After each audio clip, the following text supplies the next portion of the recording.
এক ব্যক্তি প্রচুর ইবাদত করত, আল্লাহ পাক তার ইবাদত করার জন্য পাহাড়ের চূড়ায় একটা সুন্দর ব্যবস্থাও করে দিয়েছিলেন। সেখানে ডালিম গাছ হতো, ঝর্ণা আসতো, খাবারের কোনো অভাব নাই। হাদিস এসেছে 500 বছর সে ইবাদত করেছে। কত বছর? কিয়ামতের মাঠে এই ব্যক্তির অবস্থা এমন হবে, তাকে জান্নাতে প্রবেশ করানোর জন্য নিয়ে যেতে বলা হবে যাও আমার রহমতে জান্নাতে চলে যাও। আল্লাহ পাক তাকে এই কথাটা বলবেন, কিন্তু এই ব্যক্তি বলবে আমার আমলের কারণে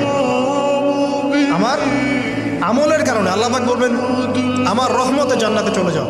ব্যক্তি বলবে আমার আমলের কারণে। আল্লাহ রাব্বুল আলামিন তখন তাকে দেওয়া সমস্ত নেয়ামতগুলোকে এক পাল্লায় করবেন, আর তার সমস্ত আমলকে আরেক পাল্লায় করবেন। একটা চোখের যে নেয়ামত আল্লাহ পাকের, সমস্ত আমল ও 500 বছরের ইবাদত এতটুকু হয়নি।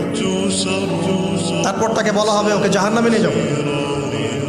এবার জাহান্নামে যাওয়ার সময় সে বলবে আল্লাহ তোমার রহমতে আমাকে মাফ করে দাও। তখন আল্লাহ পাক তাকে আবার ডেকে নিয়ে আসবে, বলবেন যে তোমাকে যে আমি ইবাদত করার জায়গা করে দিয়েছিলাম, এটা কি তুমি নিজে করেছো না আমি করেছি? সে বলবে আপনি করেছেন। তোমাকে যে আমি সৃষ্টি করেছিলাম তখন কি তুমি কোনো আমল করেছিলে? বলবে না।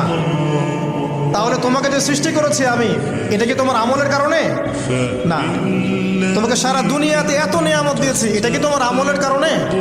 সে বলবে না। তখন তাকে জান্নাতে প্রবেশ করানো হবে। কিয়ামতের মাঠে এমন অনেক ঘটনা ঘটবে যেটা আমাদের চিন্তার বাইরে।